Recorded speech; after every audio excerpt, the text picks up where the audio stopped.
윤석열 대통령이 형사재판과 날짜가 겹친다는 이유로 20일에 예정된 탄핵심판 10차 변론기를 좀 연기해달라, 25일로 좀 바꿔달라라고 요청을 했는데 오늘이 18일이잖아요. 근데 아직까지도 헌재가 결정을 못 내렸어요. 이게 뭐 이렇게까지 시간을 끌 정도로 결정 내리기가 힘든 문제입니까? 전혀 그렇지가 않거든요. 예. 그래서 더 의아한 거고 여러 가지 해석이 나올 수밖에 없어요. 왜냐하면 첫 번째로는 20일에 형사사건이 맞물리는 건 사실 전국적으로 다 알고 있는 얘기였잖아요. 기사도 예. 나와 있고. 그게 먼저 잡혔잖아요. 먼저 잡혔죠. 그리고 다른 사건보다 형사사건을 더 진행을 우선시하고 특히나 구속사건에 대해서는 다른 재판부가 형사재판에 맞춰서 일정을 잡는 게 통상적이거든요. 네. 왜냐하면은 구속 기간이라는 건 정해져 있고 하루라도 부당한 구속이 있으면 안 되기 때문에 그 구속이라는 건 최대한으로 보수적으로 형사재판에 필요한 만큼으로 잡게 돼 있어요. 그러니까 그 6개월이라는 시간이 또 지나가면은 석방할 수밖에 없기 때문에 형사재판에 필요한 심리를 우선하게 하고 그 사이사이에 일정을 조율해서 다른 재판이 잡히거든요. 그래서 네.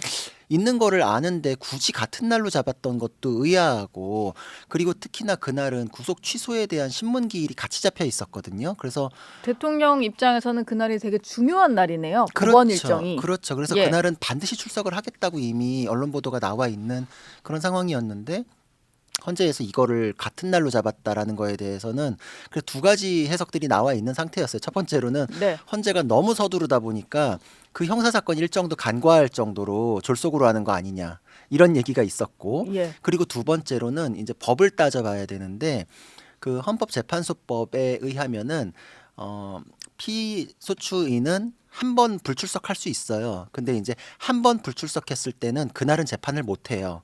그 대신에 기일을 새로 잡고 그 다음에 잡힌 기일부터는 불출석을 하더라도 걸석으로 재판을 할 수 있게끔 돼 있거든요. 네. 그러니까 어차피 20일은 안 되는 건데 예. 문제는 20일에 만약에 그런 식으로 한번 절차를 태워버리면은 그 다음부터는 불출석을 하건 말건 그냥 일사천리로 진행할 수 있으니까 어차피 불출석으로 재판 기일이 연기될 가능성이라는 게 있다면, 그렇다면은 그날 그냥 없애버리고 그 이후부터는 출석하든 말든 상관않고 밀어붙이겠다. 없이. 이거는 이제 공직선거법 사건이랑 똑같은 구조로 돼 있거든요. 예. 이재명 대표도 그래서 꼼수로 이런 거 하지 않을까라고 예측하는 것 중에 하나가 이제 재판이 끝날 때쯤에 마지막 결심 공판이나 이때 불출석을 한번 해요. 그러면 그때는 재판을 끝내지 못하거든요. 기일이 또 한 번 더 잡혀야 되는. 그렇죠. 예. 한 번 더 잡히는. 그러니까 뭐 네. 한 2주 이렇게 이제 끌 수 있는 방법으로서 이렇게까지도 할 수 있지 않나, 이제 이런 생각들이 있었는데 그게 구조는 똑같거든요. 근데 네. 이거는 자기가 그냥 끌기 위해 가지고 불출석하는 가능성에 대해서 논의했던 건데 이건 형사 사건이랑 같은 날이잖아요. 그러니까 이거는 본인이 원하거나 뭐 꼼수라거나 이런 가능성이 아님에도 불구하고 굳이 같은 날로 잡아가지고 피소추인의 그 재판 참여권을 박탈해버리는 결과가 될 수 있기 때문에 같은 날로 잡으면 안 되죠. 이거는 예. 그 이후에 만약에 걸석으로 가게 되는 그 조항을 적용하는 데 있어서도 문제가 돼요. 내가 그때 원했던 게 아니지 않냐라는 문제에 있어서도 내가 그렇고. 그때 안 나가고 싶어서 안 나간 게 아니지 않냐라고 그렇죠. 당연히 얘기할 텐데. 그렇죠. 그럴 수밖에 없잖아요. 그리고 지금 구속되어 있는 사람 같은 경우에는 형사 사건에 대해서 구속 취소 신문 기일을 가는 게 당연히 첫 번째고, 네. 먼저 잡혀 있었고 먼저 가겠다고 했었기 때문에 이 굉장히 이례적인 상황은 또 한 번 헌재가 재판 진행에 있어서 굉장히 비판을 받을 만한 행동을 스스로 했다. 그리고 간과했다면은 결정을 빨리 내리는 게 맞거든요. 이게 도대체 무슨 고려 요소가 있어서 이렇게 끄는지도 이해는 안 돼요. 사실 이게 지난주에 요청을 했어요. 지난주 뭐 금요일쯤이었나요? 대통령 변호인단 측에서 요청을 했는데 벌써 주말도 지나고 어제쯤 결과가 나올까 했는데 어제도 연기를 한다 만다 얘기가 없어서. 근데 헌재에서 밝힌 거는 뭐 지금 얘기하면서 잠깐 말씀 주셨습니다만 이런 겁니다. 피청구인인 윤 대통령의 출석 의무는 없다. 본인이 없어도 진행할 수 있는 심판이다라는 여지는 좀 남겼는데 이게 보니까 뭐 대통령이 가고 안 가고의 문제를 떠나서 대통령 변호인단이 구성이 되어 있잖아요. 근데 네. 상당수 인사들이 탄핵 심판과 형사 재판을 같이 맡고 있더라고요. 네, 맞습니다. 그럼 변호인단 입장에서도 양쪽을 좀 분리해서 진행을 하고 준비를 하려면 좀 빠듯한 거 아닌가요? 빠듯하죠. 그리고 예. 사실 그런 변호인단도 겹치는데 그럼 변호인단은 그날 헌재로 가야 돼요? 아니면 형사재판으로 가야 돼요? 왜 반반 쪼개져서 가야 되는 거 아니에요? 왜 자꾸 그런 식으로 선택을 하게 만들죠? 그리고 필요한 만큼 선임이 돼 있는 건데 그 중에서 나눠서 할 것 같으면 처음부터도 나눠서 선임계를 냈겠죠. 예. 같이 사건을 하는 게 효율적이라고 필요해서 필요한 만큼이 지금 선임이 되어 있을 텐데 네. 왜 지금 재판을 같은 날로 잡아가지고 분란을 만들고 선택을 하게 만들죠? 그만큼은 양쪽 다 방어권이 절반으로 쪼개지는 셈이잖아요. 그리고 헌재의 얘기도 법하고 맞지 않아요.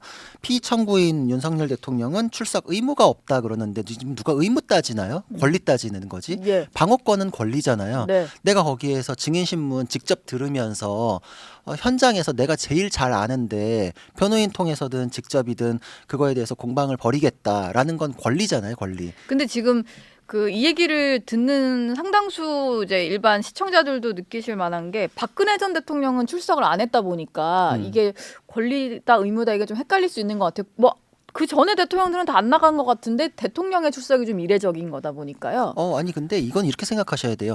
권리가 있잖아요. 네. 그 권리를 행사하고 말고는 내 선택이에요. 그래서 이전에 노무현 대통령이나 박근혜 대통령은 권리가 있는데 행사 안 하겠다고 본인들이 결정한 거예요. 그럼 본인 책임이잖아요. 예. 근데 윤 대통령은 방어권이 있고 내가 그거 행사하겠다고 해서 직접 출석을 하잖아요. 예. 둘 다 출석을 하겠다고 했는데 그거에 대해서 재판부가 일정을 충돌시켜가지고 하나를 행사하지 못하게 하면 그건 권리 침해잖아요. 방어권이라는 거는 모든 재판에서 주어지는 것이고 헌법상의 네. 권리이기 때문에 저는 어떤 결론을 마음속에 내고 있는 거는 뭐 온 국민들 다 이거에 대한 판단은 있을 거라고 생각을 해요. 근데 예. 그 판단이 맞는지 틀린지를 확인하는 과정 그건 굉장히 절차적 정당성으로 필요하잖아요.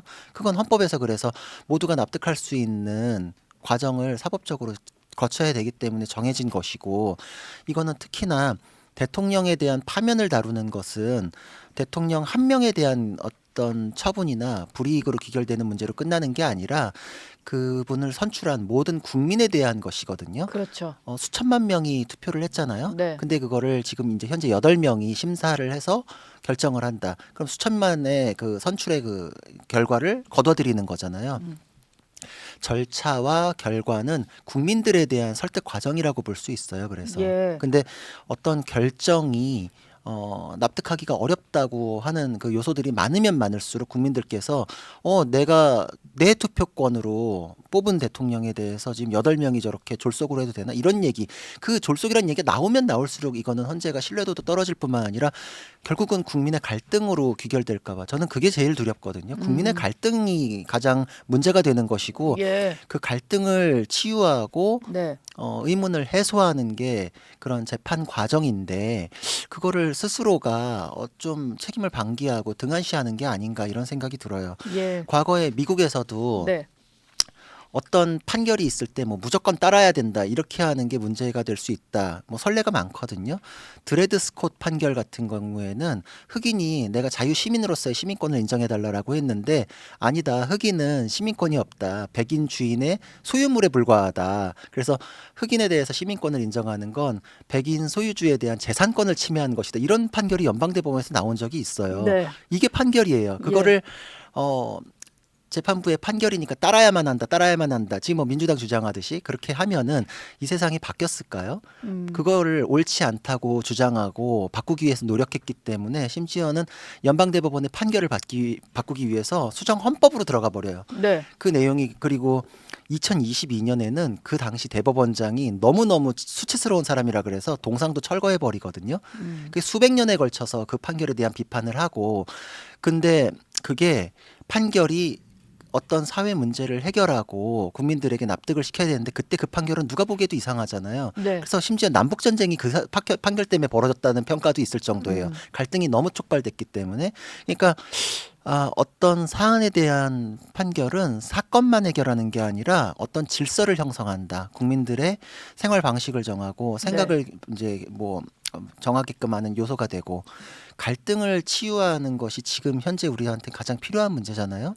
그렇죠. 그래서 그거를 좀 그 사회적인 혼란을 조금 정리하고 뭐 수습하기 위해서 다 이루어지는 절차인데 근데 헌재 재판관들이 자신의 이념 지형이나 그 편향성이나 이런 것들에 의해서 결론을 정해놓고 달리는 것이 아닌가 이렇게 그런 의심을 사는 그렇죠. 네. 그런 것들은 절대로 없어야 되고 절차에 있어서 그런 부분들이 해소될 수 있거든요. 예. 예를 들어서 처음에 정영식 재판관 같은 경우에는 민주당 쪽에서 엄청나게 공격했었잖아요. 네. 근데 정영식 재판관이 재판 진행 중에 윤석열 대통령 측에 곤란할 만한 질문들을 굉장히 많이 했어요. 예. 그래서 추궁을 하니까 뭐 양쪽에 다 하더라고요. 그렇죠. 네. 그러니까 그 공정성에 대한 시비가 민주당 쪽에서 싹 사라지고 네. 헌재 재판관 공격하지 말아라 이렇게 이제 입장이 딱 바뀌어 버리더라고요. 네. 그럼 마찬가지로 문영배 권한대행도 그런 모습을 보여주면 그런 논란이 사라졌을 텐데 라는 부분에 대해서는 굉장히 아쉽고 발언 시간 제한하려고 시계 같은 거 놓지 말고 그렇죠. 다 보장을 해주고 했다면 그렇죠. 논란이 없을 텐데. 그리고 그거에 대해서는